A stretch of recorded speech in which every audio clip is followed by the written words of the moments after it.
Wait a minute. Where's Anxious Annie?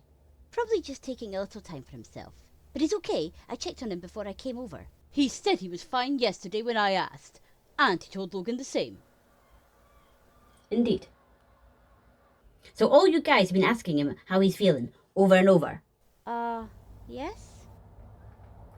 An excellent course of action. Sneaky, seeing as there is a rule against trepanation, which is the practice of drilling a hole through the skull, how about you explain why repeatedly pestering somebody over their state of mind is about as much use as a hole in the head, and I'm going to go find Annie and make sure he's actually okay.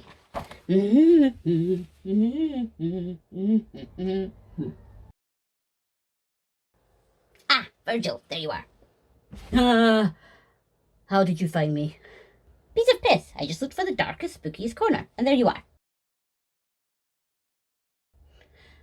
The others all say you're doing all right because they've been checking in on you.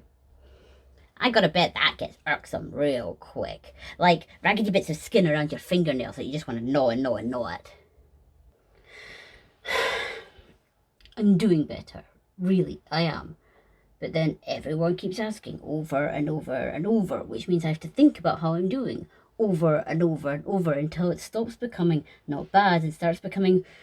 I want to ask you something. Remus, I swear, if you're going to ask me how I'm feeling, I'm going to punch you in the face. There's my favourite fight or flight figment.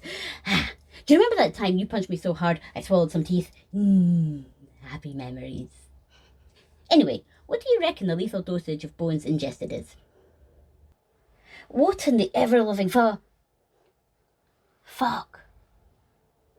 Well, me and Logan were talking, and the subject of irrational statements came up, which can be used to interrupt somebody if they're getting super caught up in something, like an emotion or a thought. Like, say somebody's super angry, you can interrupt them with a weird question, because that makes them have to stop and think about how they're going to respond, and then maybe they're not so angry anymore. We're still collecting evidence to see if it works on snakes or not. But also, if you're getting too wound up in your thoughts about how you're feeling, then maybe an irrational statement can help jolt you out of that, so you're not just spinning around like a chicken in a washing machine. Okay, I get it. I mean, I don't actually want to think about how many bones you'd have to eat to make yourself sick. That's sick in the literal sense, not in the Logan flashcard kind of way. But I get why you asked. Thanks. If I promise it's not about bones, can I ask another question?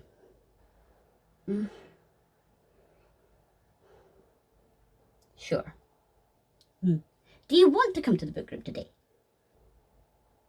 No. Do you want me to leave you alone? No. Okay then. Did I ever tell you about the time I started swapping out Janus's hats for smaller and smaller ones to try and convince him that his head was swelling up? Story time. So it was a midweek slump and Snaky was looking far too settled for my liking. So I hatched up a marvellous plan. First, I needed to get some lemons, that's very important. And then I needed to get some hairnets, and that'll become obvious why in a second. Anyway, Snaky was in the kitchen making another pot of hot leaf juice, but he'd left both his chair and his staff unattended. So I started to sneak on over. First, I took off my socks, then my shoes. It would have probably been easier to do it